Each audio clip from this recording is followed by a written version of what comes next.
the Really Charlie Podcast. Yeah, it's the Really Charlie Podcast. Yo, it's the Really Charlie Podcast. Bumping through your broadcast, grab a chair, fill your glass. Yeah, it's the Really Charlie Podcast. Yo, it's the Really Charlie Podcast. Yeah, it's the Really Charlie Podcast. Bumping through your broadcast, grab a chair, fill your glass.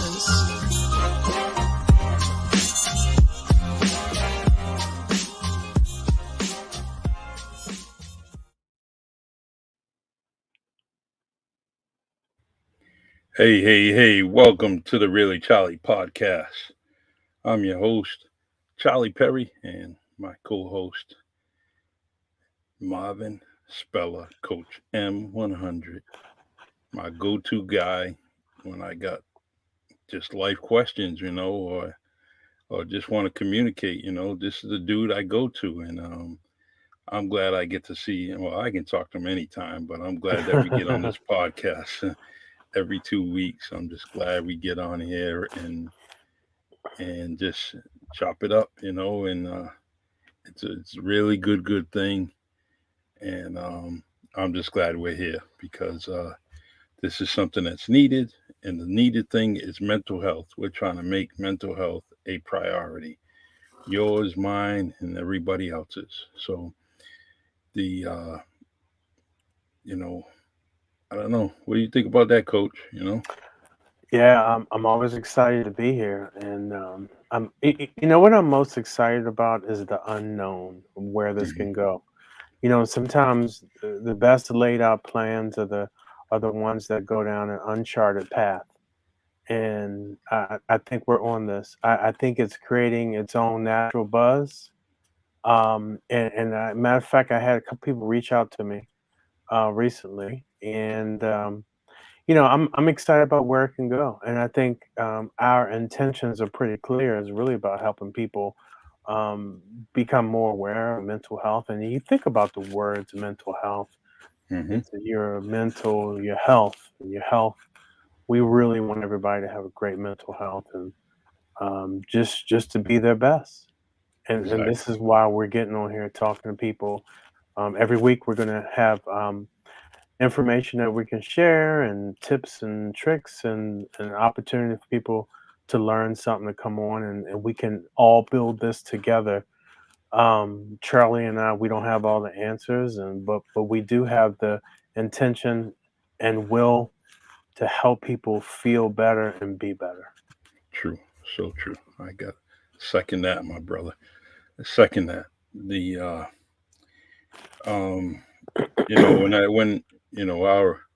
we have these we have these goals set for the podcast, and one of the goals is to get the testimony here on the podcast. Yep.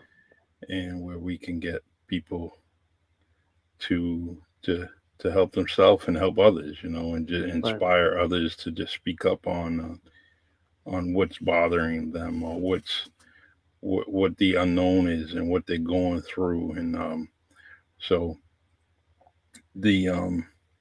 that's one thing I wanted to do. And we have a factual, real life testimony that I have that I had found on YouTube. And what I want to do is start off the podcast with that. And it's a very short video, but it kind of hits the heart. And I just want everybody to just pay attention to this testimony. Okay. Good evening, Joey, Michael. I see you on the comment section. Hey, Joey. Hey, Michael. All right. Let's do this here.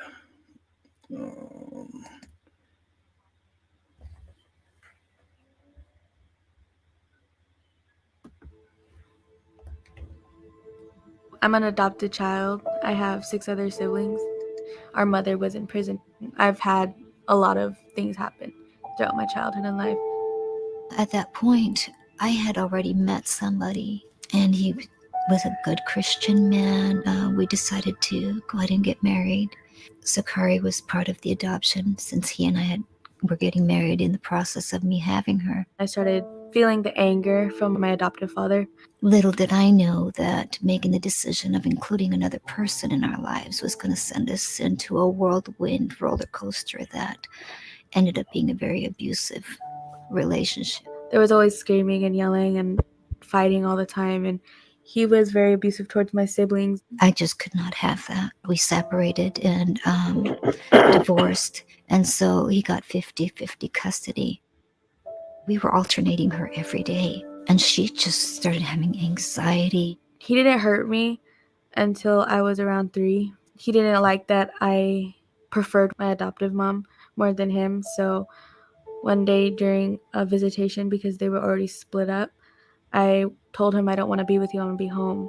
And so he decided to take me to the house and beat me, which felt like hours. I was scared of him. And so that was, I think, one of the first traumas in my life. We end up going to court. Kari's having to say her story, and she's feeling the pressure. And that was pretty much the beginning of all the pain that she started to have. My mom thought it was the best thing to send me here to California while she stayed in Florida. I wouldn't have to worry about him finding her at daycare while I'm at work and things like that. I felt like she didn't want me. I didn't want to be around anybody. I remember crying myself to sleep and hearing her on the phone saying that she's going to see me and just not believing her, never thinking she was going to come back. Keeping her safe was the best thing at that time. But hindsight, looking back, from what her story is, it wasn't the best thing. She would have rather have been with me. I started not trusting people. When she did come back, she came with my brother and his wife and the baby.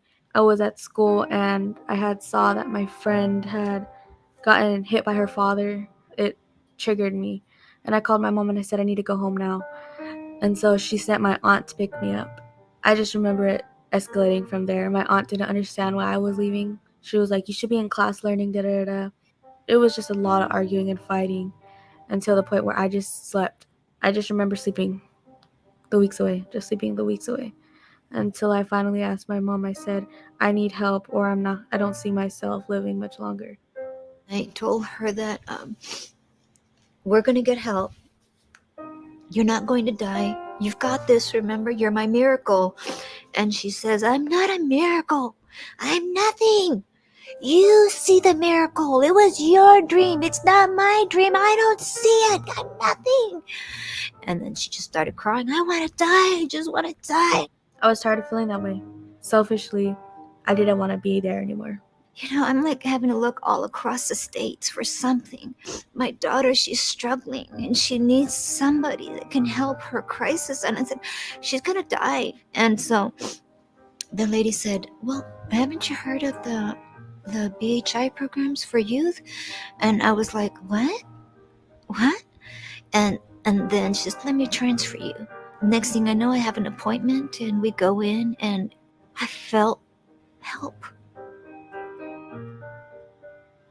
At first, I was afraid. It was really scary. I didn't want to open up. I didn't want to friend people. I hated people. We always say sometimes it gets worse before it gets better. And in Zakari's case, that happened along the way. But she didn't give up. She had perseverance and determination. I was diagnosed with anxiety, depression, and PTSD. Things that they taught us was like cognitive. So mindfulness was a big part of that. There were classes for me too with other parents that were feeling what I was feeling. And I started to realize that, number one, I needed to let go of control. I was controlling Zakari so much that she couldn't live her story. And the BHI helped me realize that that's okay. Let her have her moment. Everybody has moments. Life is hard. And this bubble that I was trying to create was actually hurting us instead of helping us. They feel lost. They feel hopeless. They feel like there's not an answer and there's nothing that they can do with the struggles that they're having. And so a lot of times some people unfortunately end their lives because they don't know that there's hope and there's help out there. I don't even think I'd be here. I tried every therapist. I tried going everywhere to talk and nobody could help me the way Behavioral Health Institute helped me. She went from someone who was guarded and withdrawn to someone who was open and really a leader among her peers and a leader in the group. It was great not to feel alone anymore, to be around people that understood that finally could listen and not run away. There's a big, huge stigma when it comes to mental health. No one wants to admit and say, hey, I'm having an issue or I'm having a difficulty. And they don't know that this is a judge-free zone. Seeing your peers get better with you, it was really nice to see. It became a family to me. The people, the staff. You can see the relationship with mom increasing and the communication was working better. And mom was in her parent group talking about, hey, my daughter is having success and I see her engaging in the family more. I see her in school doing better with school. The Behavioral Health Institute helped a lot saving my life. It helped me see my purpose and realize that I want to help others like me. Without the BHI, I truly know that Sakari would not be with us today. They are the miracle. They are God's seed, the seeds of hope. Life now, it's very good right now. I'm gonna be going to homecoming. My grades are very good right now. I have straight A's and B's. Today, Sakari is life. She laughs, she plays, and that is a whole different child than what I had a year ago. I can see myself being a great adult in the future and being able to handle things differently because I had that extra help that a lot of adolescents don't have. Wow. Yeah. It's deep stuff, you know. Yeah. And the one thing that it's not too far from you, my man. It's not too far from you, that institute. That Ron Henderson, I see you, man. It's up and coming guest on the Really Charlie podcast in the comment section. The the craziest thing is that I heard those stories throughout my life. You know, sitting with a young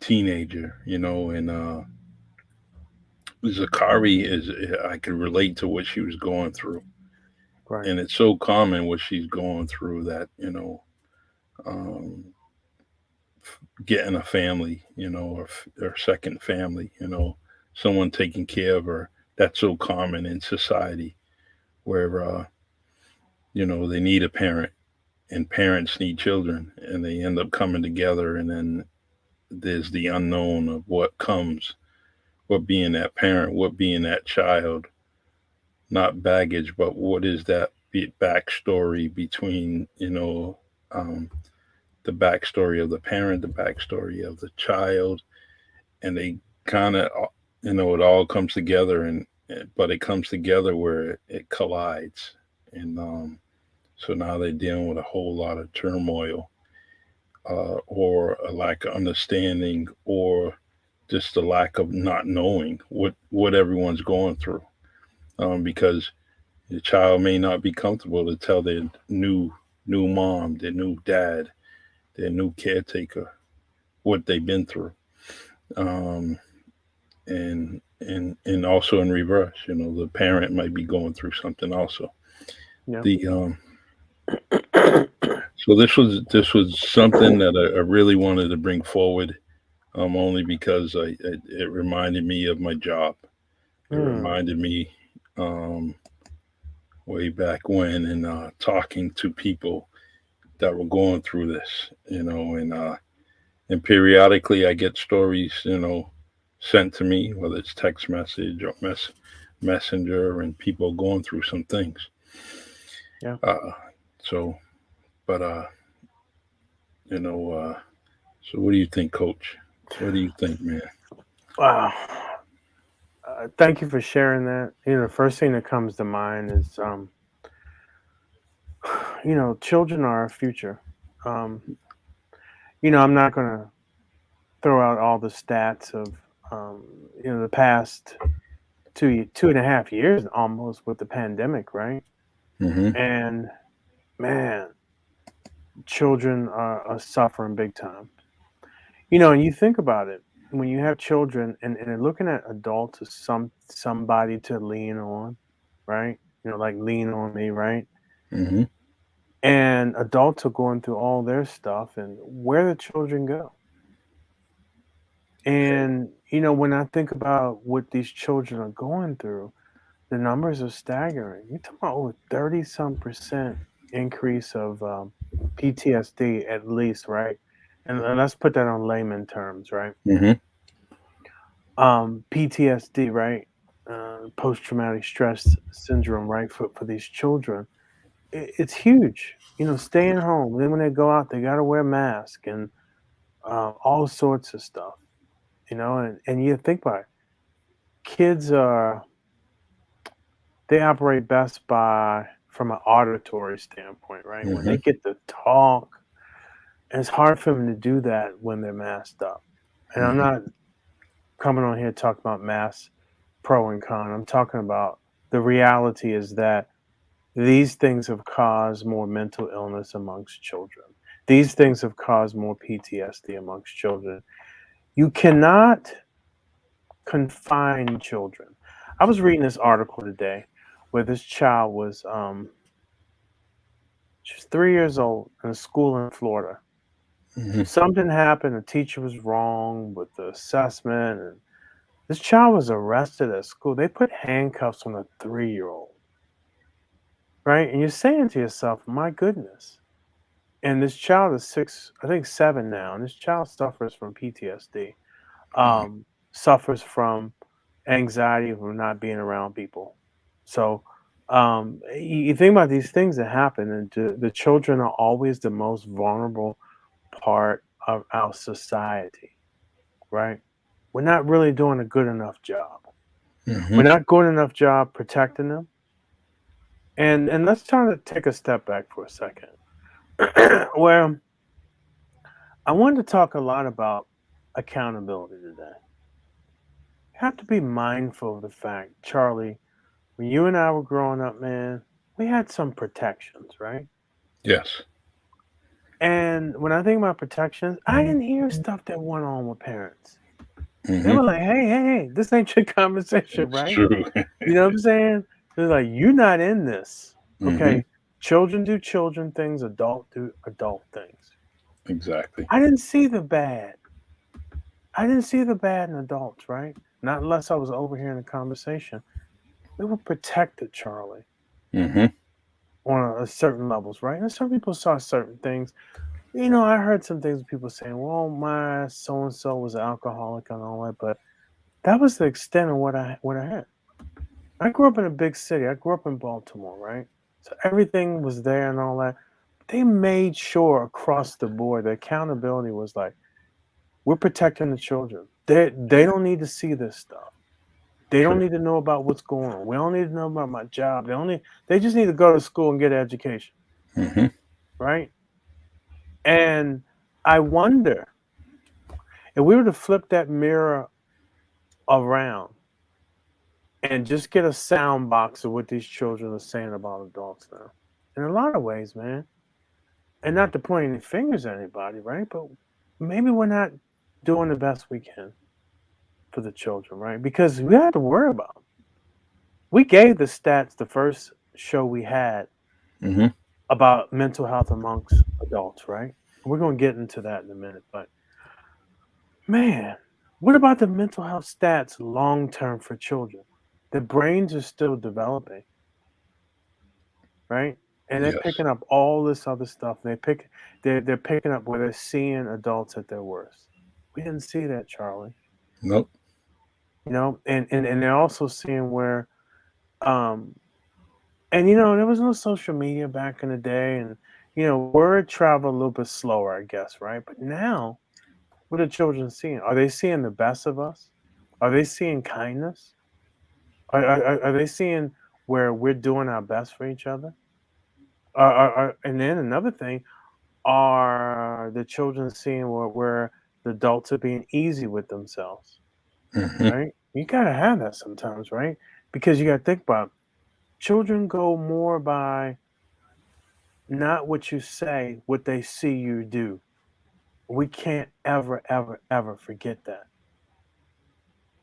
So I want to get into this thing. My wife sent me this the other day. I was like, oh, this is pretty cool. It was called Vibe of the Day. Okay. You're the poetry man, so I know you'll appreciate this.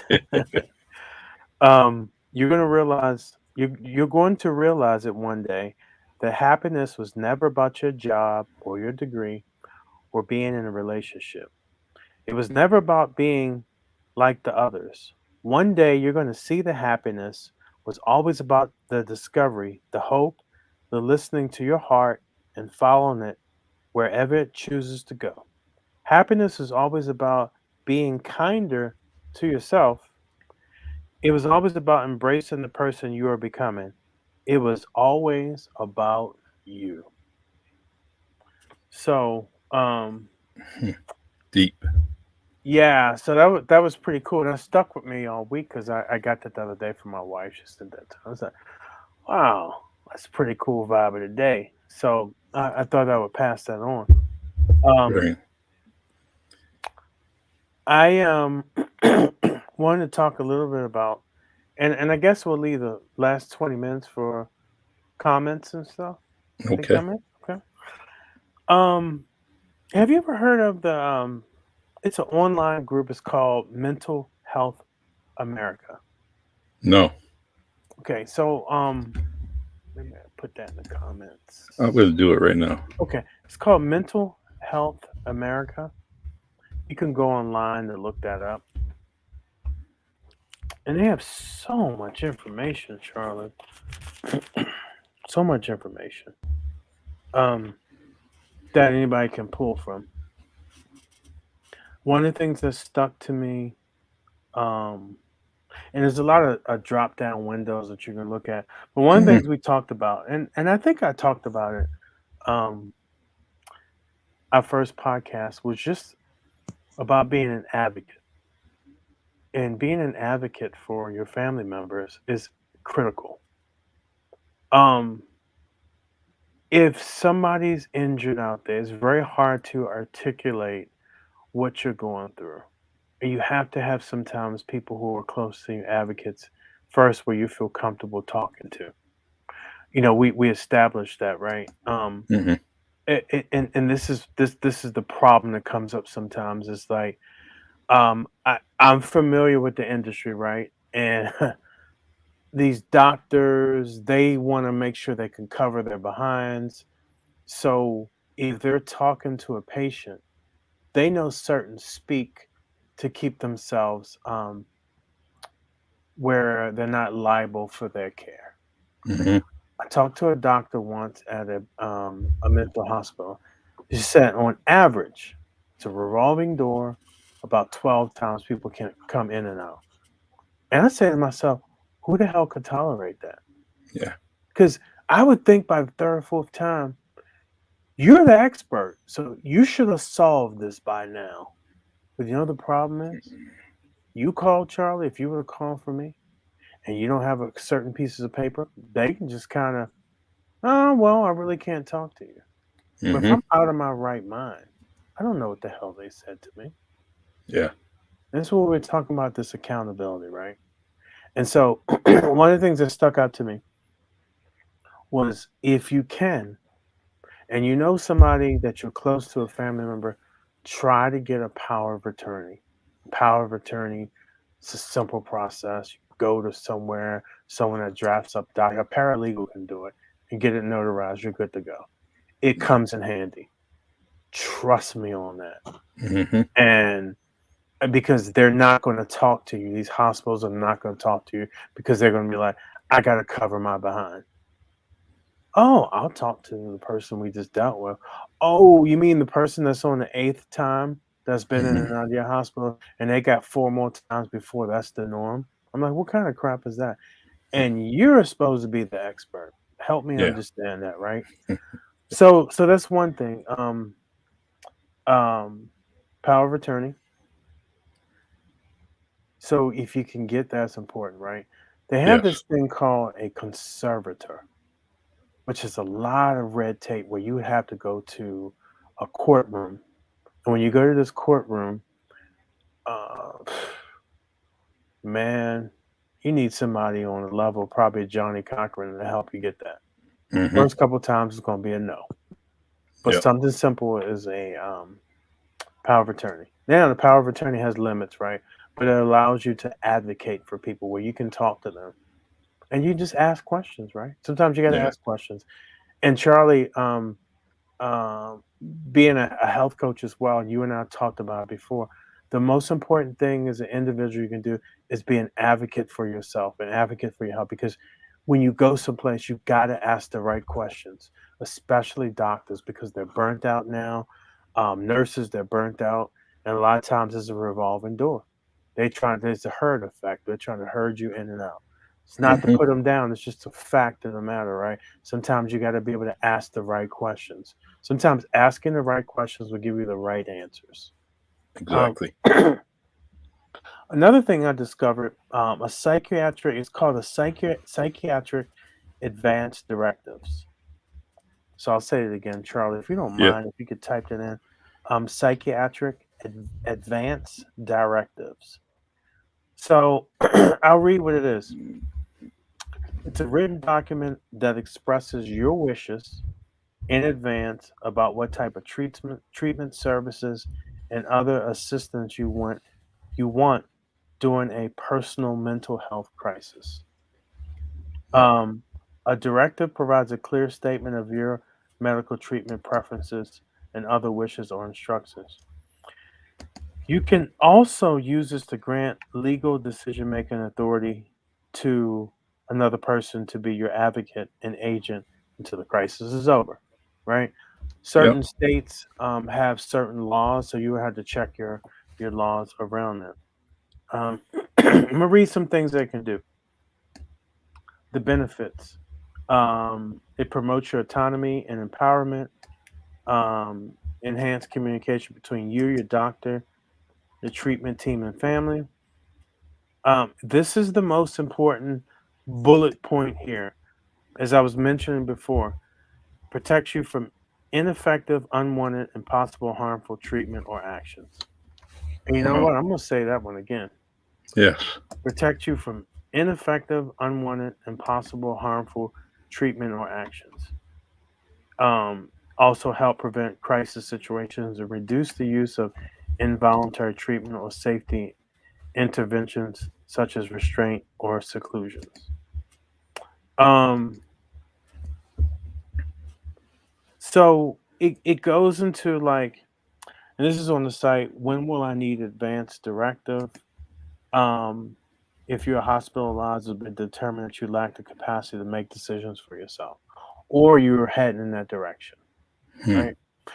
I know this is like important too, right? Like if you had a family member, something happened, some people are like, well, I don't want to be resuscitated, right? Yep. You know that beforehand.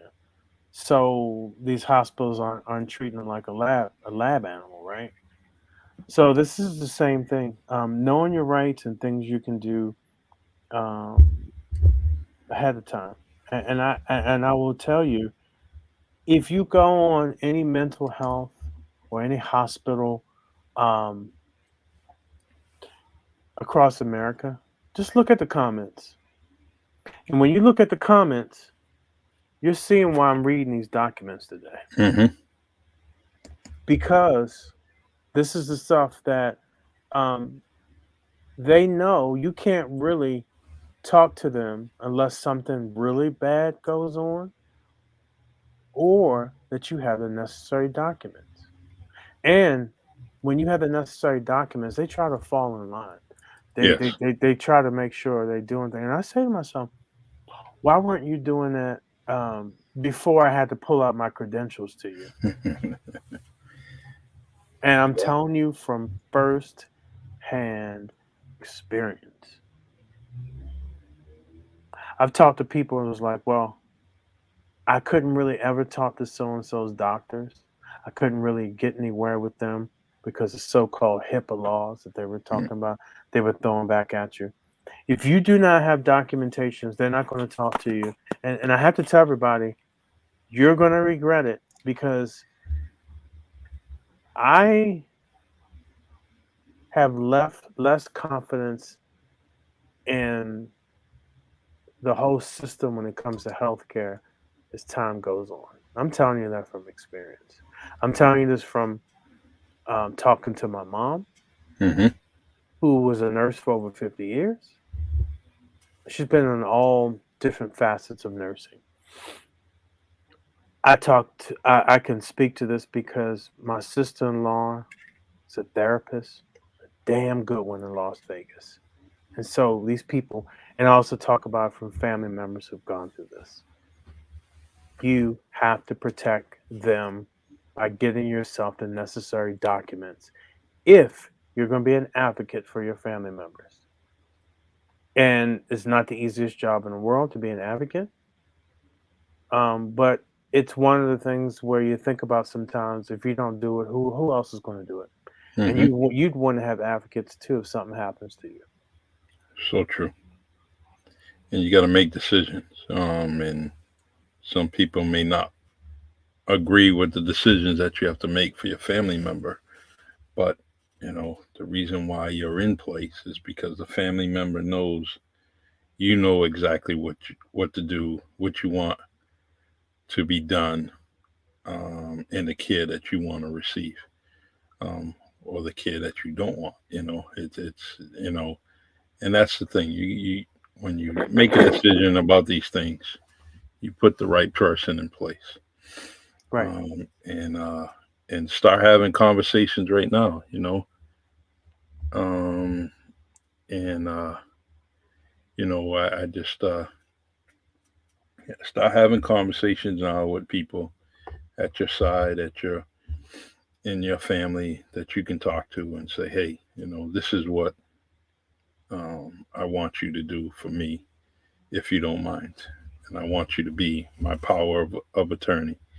I want you to be, the direction, the person that's directing my care, and go from there. But it's the so and the thing, you and I both, could provide those documents for people, and I just want everyone to understand that, this information is close by, and Yeah.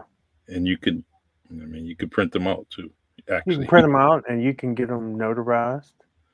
You can print them out and get them notarized.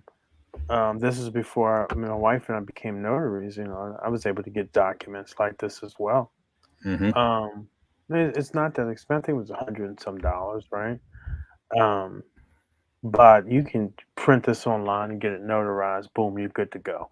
There's a lot of power in that notarial stamp, Charlie. You know that you just became a yes, notary as well. There's a lot of power because, we are technically public officials. So there's a lot of power behind that stamp.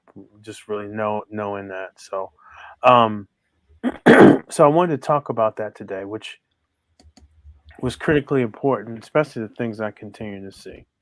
I also want to I want to go back and talk, and then I guess we'll start to answer these questions. We'll go into them. Thank you, everybody. Every time we come on, we have a lot of people that are very engaged. So thank you. My heart goes out to you. Much love to everybody. This is like, to me, one phase of accountability, right? And Charlie, I think when people hear accountability, I think accountability is a bad word. Accountability is just that expectation that of doing what you say you're supposed to do. And I think creating an avenue of accountability, what you and I are doing is accountability for ourselves. Charlie, we talked about this, but at some point we just had to get on and just get it moving, right? Don't yes, need to really think about it. Just go. Let's just get it done because our intentions are to help people. We talk about accountability. If you're an advocate for somebody, getting the proper documents because they will not deal with you, and you will be stuck and frustrated. Um, I think that accountability is when you see something wrong with somebody, you start to ask the questions, just how are you doing, right? yes, And sometimes you may feel like you don't want to intrude in somebody's business. I totally get that. But a trend is something else. And sometimes people just want to hear that they care so someone cares about them, which I think is everything. Um, and then it's that whole effect of um, being better for ourselves, right? As we Hmm. talked about, and this being better for ourselves, right, kind of starts with just living by that. And being better for ourselves is try to, as you're treating yourself well, right? You talk about self care. What can we do to try to provide something for someone else? Hmm. I don't know. It could be something simple. This day, I'm going to be out. I'm just going to be myself and just talk to people and just sometimes that smile you may give somebody may be everything to them. It could be anything. It could be I showed some care and love to something, right? And this is kind of a trend setting, right? And this could be something where you see somebody you haven't seen before. It could be something where "Man, I haven't talked to this person in 6 months. I'm just going to reach out. These whole little things that are free and easy to do is something that when we think about this whole thing of accountability, Charlie, which is kind of seem like that's fallen into our theme of the day, right? Exactly. Accountability. Just being better to ourselves and being better to others and kind of demanding that from each other, right? You It's know, go ahead. I'm no, sorry. I was going to say just kind of demanding.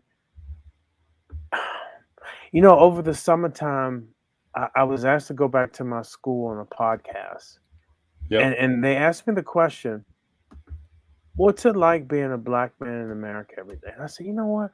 I don't really even think about that every day. I just think about most days, right, when I'm feeling my best.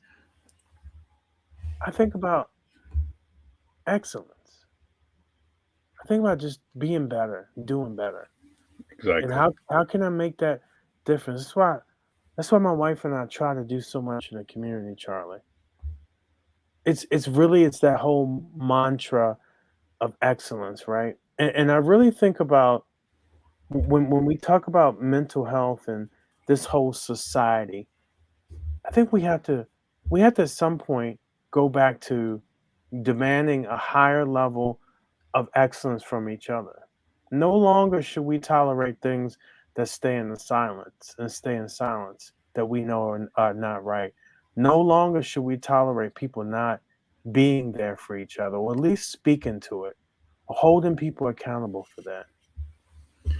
This has got to be something where if we want this to be solved, nobody's going to come and save us Hmm. because we talk about these mental health numbers. They're going upward, Charlie. They're not going the other direction. No one's going to come save us, man. And I think about that all the time. It's like, what more better can I do for myself and more for my others? But how am I holding myself accountable? Is the question. It's true. When I think about it, especially everything that we mentioned today, those things are not in place for me personally, um, and they need to be in place only because we anything can happen. But the one thing that people sometimes don't realize is that they're getting older. Each day they're getting older, Hmm. and things happen. I mean, you read the paper, and people younger, Yep. really younger than you, are passing away, Hmm. and you need to have some of these things in place only because anything can happen, anything. And you look at the near situations or where you were pretty close to death, or somebody close to you was close to death. Hmm.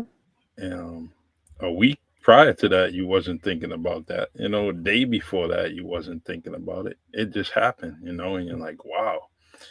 So the let me read off some of these comments, Coach. Yeah, let's go into his Um, comments. all right. It says, thank you, thank you for sharing this information. Thank you, Thank you. Donna. Yep. We got Ian. Accountability is a great place to start. I need to work on that for sure. Good topic. We all do, right? We all need Yeah. to hold ourselves accountable. Hmm. And Ian, thank you for saying that. It's a great reminder for me too. Um, I think we all could be better at that. And I just, it's one day at a time. It really is one day at a time. And I got some information. A healthcare proxy has the authority to make medical decisions, and a power of attorney has the authority to make financial decisions. So while a healthcare proxy may choose a senior living community, the power of attorney must release the funds to pay for it. All right. And Yeah. Michael gives me another comment. A health proxy, also called an advanced medical directive or medical power of attorney, is a legal document that grants the agent proxy power to make healthcare decisions on their behalf. Thank you. Yeah, thanks for that info. Thanks for that And info. let's see, and the very last part of that last comment was of the principal. It comes into effect once the principal is mentally or physically unable to make decisions by themselves. And that's what we were talking about. You put these things in place for just because of situations where you can't make those decisions on your own, or they can't make those decisions on their own, right? Yeah, there's one other thing where someone can voluntarily give you power of attorney to make their medical and financial decisions Hmm. or advocate for that. So it's Awesome. several different documents, right? Yeah. Yeah, but And if these, someone's of sound mind, they can give you power of attorney. So there's yeah. different variations of that as well. In all of these situations, every single one of them, or everyone you grant these titles, Hmm. it can change immediately. Like you said, it's temporary, but it can change. It can change. You know, within not hours, but it could change drastically. Hmm. Um, and so just keep that in mind. But I just I'm glad we're talking about this, and each week, as you notice, each podcast, it's getting bigger and bigger, deeper and deeper. Oh Um, yeah, it's rabbit and hole running just deep, my brother. Michael Santos left a comment here that we didn't address, and it goes back to your conversation. And so, do you feel the power to properly bring up our children was taken from us by not allowing the decision makers to differentiate discipline from abuse? And do you feel the same happened to our village, including teachers? My question is geared towards the comment of taking on responsibility. Thank you. And I surely believe, I think all in all, point one, point two, was definitely, it was taken away. I mean, how many times did we go? Well, our generation is grew up where we were respecting every adult, especially the adults in our family. Hmm. There was things that we needed that we did and we knew, and it goes back to talking when Marvin said that when they were talking adult stuff, we had to go outside, go in a room or whatever, but we had to do something. Adult conversation don't need kids involved. And when it goes back to the teachers molded each and every one of the students. I learned a certain way. My brother learned a certain way. My other brother learned another way. You know what? But those teachers in that community back then, they just knew it. All right. So, he could say that Charlie News knows this, but he can't do that. So what we're going to do is what he knows, we're going to apply it to the classroom activity so he can get a good grade and he can move on just as fast. I mean, just like the others are doing. We're just going to do it a different way. Now, everything, this educational plan is just, it's lumping everybody into this one curriculum and this is what you got to learn, you know. Yeah. And there's so much. I don't know. It's just it's crazy, but it's not going to get any better. It's not going to get any better because um, each state is. It seems like they're dug in about these testings and curriculum, and it's. I mean, I can go back as far as 2000, and so you look back at 2000 up until it's 2022, 22 years. It's only gotten to the point where they just dug in about just lumping us all into one big basket and saying this is how you're going to learn, this is how you're going to be certified as a high Yeah. school graduate. All right. Yeah, I think also, yeah, a lot of power has been taken away. I mean, your child goes to school with a scratch on it. I mean, I think they gave too much power to the Department of Social Services, where parents can't really can't really parent anymore, right? Because you almost got the boogeyman outside your door. Hey, I Mhm. heard you screaming at your child. So and I try to make light of everything I say sometimes, but I really think they take away from, which is sad. And then they're constantly being indoctrinated, all Mhm. bad stuff. And then you got children learning about sex education too young, too soon. You got sex educations learning too. I mean, you can go on and on. And starting to learn about critical race theory in elementary school. I mean, you can go on and on, and just let kids be kids. All this other stuff, just let them be kids. So, Mhm. Michael, thank you for that comment. And my goodness, yes, it's been taken away, but I think it's been done intentionally. And I think it behooves us to really, in some ways, fight against the grain in our own way, of not allowing our children to be indoctrinated, because they really are being indoctrinated. But the way they're indoctrinated is really not a good way, because it's just it's definitely not helpful. It's really True. Marvin, earlier this week you sent me the video on Essence. not. Do you want me to try to play that? I Well, that's a little lengthy. So Yeah, it's a we're little gonna lengthy. let's I'll post some others on next one. okay, Yeah, on next one we'll do it. Um, okay, and pretty much what we did today. But I'll yeah, save I that. like that. I think that's a just kind of gets it going and kind of feeds right into our conversation. Okay, Um, so that will be our until we get these testimonies from the Really Charlie podcast people and get them on here so they can share their stories. mhm. And they're out there. Everyone in the comment section, someone, you may be someone.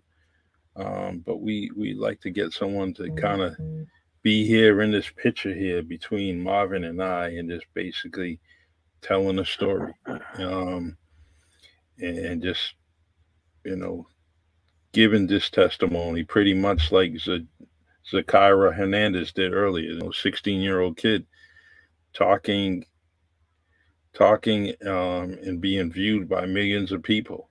The Mhm. seed of hope. And then this is but we're trying to get someone on here to do the same. You know, be that. Yeah, I mean, because just like we shared today, things that people can do to help. Um, you know, Behavioral Health Institute, they're helping people, right? So an opportunity to give people resources to just work to solve these problems, right? Um, so yeah, we want to hear from you. We want to know what's going on, what's going well, what could be done better, and um, I think collectively we can always solve something. This is the thing that I was just saying a few minutes ago. Knowing that no one's going to come save you, that's on one side of the coin. But the other side of the coin is that collectively, there's enough of us to solve anything we need, Mm-hmm. anything, if people participate and there's accountability, it can Yes. be solved. It's not, this isn't rocket science, right? You have plenty of people, right, that know about this, hear about this. What more can they do to participate, be a part of the solution instead of being or playing a victim role, Mm-hmm. right? So you got an opportunity to kind of solve it and just be a part and just know. Oh, and you could be like, oh, I found this great resource for everybody. Perfect. Let's share it. Let's get it for people because this maybe somebody could be thinking, okay, this is what I needed. Exactly. This is man, this kind of gives me a flashback of work, and I'm very, very it's got me thinking about a lot of different stories, and there's uh there's someone that just clicked in my head, and I'm thinking about Sakari Hernandez in that video, and then someone that's now a friend of mine and was a teenager telling me a story. And I'm going to reach out to her this week and see if she wants to share her story. That'd be great. And which, I mean, she tells a good story. It's a good narrative. It's a life story, and I think that her coming on here would kind of just pow, and would definitely light up the podcast. But we'll see. We'll see what she has. See if she wants to. The craziest thing is that stories like that would help people, and the people that are telling those stories, they can't tell the story because they're intimidated of the title that they own now, professional title, and they can't. They just it's a roadblock. Oh, I can't do it. And the craziest thing is their own personal story, and their employer is not allowing them to tell that story. By not in like a public broadcast, they just can't do it. So hopefully I can kind of reel her in, and get her to tell a story. The this is great, and I all my podcasts I truly love. This one I'm anticipating it. It's like when we get off the air, I'm already thinking about something for the next week, and this thing is twirling in my head, and so I'm glad we're doing this. Oh yeah, I get so stoked, right? Mm-hmm. Because it's really in my wheelhouse to begin with, right? Perfect word. Kind of what we're doing anyway, and going through it, and I keep thinking about this thing, just being a part of, just trying to help the world, right? Mm-hmm. I was told a long time ago you can't change the world, and it's probably the biggest lie. And sometimes it could be just one person at a time. It could be that one person you helped out, and they went and helped 20. That out of that 20, they wouldn't help thousands, right? Mm-hmm. And I always think about that. One person can make a difference, and we continue to go here and find the souls, right? Find the souls and try to impact. And I, I, I will say, there's plenty of people, Charlie. Yeah. I mean, you think about it, and even if you don't want to take your lifetime, right? Just take the past 2.5 years. Mm-hmm. If you didn't go through any form of depression in 2.5 years, you are really a special soul. Yeah. If you never missed being out or doing the things that you think you could have done or should have done, or felt a little down and off and don't know what's going on in the world, that's a form of depression, right? We've all gone through this. We've all gone through something. Even if you don't want to just take your life the past 2.5 years, right? Mm-hmm. How do you maneuver out of that as we start to possibly open them back up, right? How do you maneuver out of that? True. The we you go back to what you said about changing the world.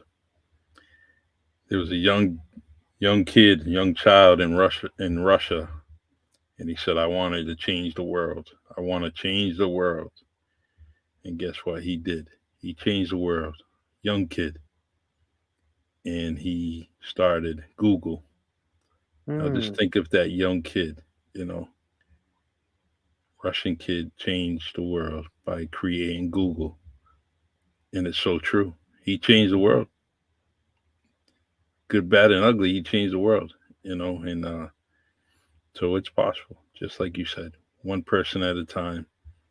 And he definitely did that, you know, one person at a time, whether it was the educator in front of him or the mentor, you know, along the side of him. Somebody put him in the direction that he needed to go. And he changed the world. And mental health is the same thing. You just take it one day at a time, one person at a time, one moment at a time. All right. Well, let's see. We got 4 minutes, and I am really excited. I can't wait to download this and put it on Anchor and Spotify. And, download it and send it. I would definitely get this sent out on Facebook. I think there's a lot of things we share today that can, you know, continue to help people. And I think, like I said before, I think if anything, you know, continue to spark interest. Mm-hmm. You know, because people are like, well, what is that? What is? Well, still don't think a lot of people know, because we're still under these old paradigms. You just got to just pull through. Whoever I don't know what that means. I think we're drilling down more on things as time goes on, because some of the things in the past should probably stay in the past. Mm-hmm. Pull through, pull yourself through your bootstraps, etc. So we'll get through that. Exactly.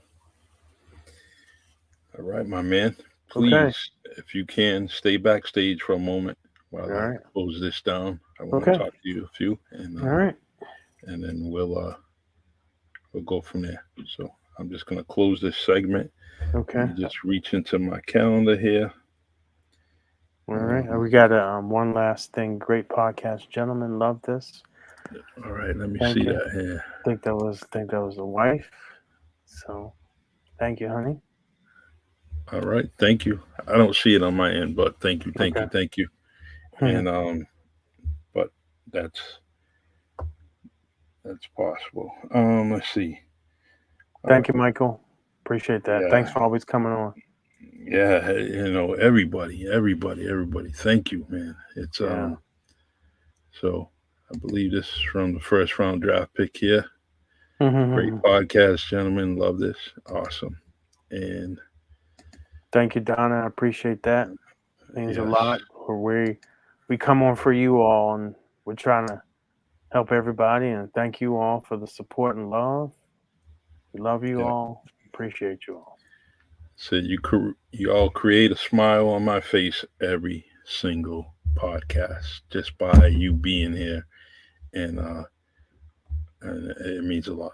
Let me see. Michael Santos has some advice for us. One piece of advice I would give to anyone who may be struggling is to write a journal about your own life. That is so empowering to do, even if you're not struggling. It will help you put your life into perspective. I've been through a lot in life, and that helped me so much. It's so true, Michael. I love it. And journals were great for me, and I stopped writing them. But I feel you, brother, and it's so true. That journal would be great for anyone. You know, I highly recommend it too.